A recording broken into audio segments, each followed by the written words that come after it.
السلام علیکم پیارے بچوں، امید ہے کہ آپ لوگ خیریت سے ہوں گے۔ پیارے بچوں، اگر آپ لوگ چاہتے ہیں کہ میری مزیدار کہانیاں آپ کو سننے کے لیے ملیں تو آپ میرے چینل کو لائک کیجیے اور سبسکرائب کیجیے۔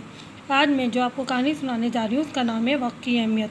وقت کی قدر پہچاننے والے ایک مسلمان سائنسدان ابو ریحان البیرونی کا واقعہ ہم آپ کو سناتے ہیں۔ ابو ریحان البیرونی عظیم مسلمان سائنسدان اور بڑے عالم اور فاضل انسان تھے۔ ان کے بہت سے شاگرد تھے جنہیں وہ تعلیم دیا کرتے تھے۔ جب ان کا انتقال ہونے والا تھا تو ان کا ایک شاگرد ان سے ملنے آیا اور ملاقات کے دوران ابو ریحان البیرونی ان سے ریاضی کے بارے میں بات کرنے لگے۔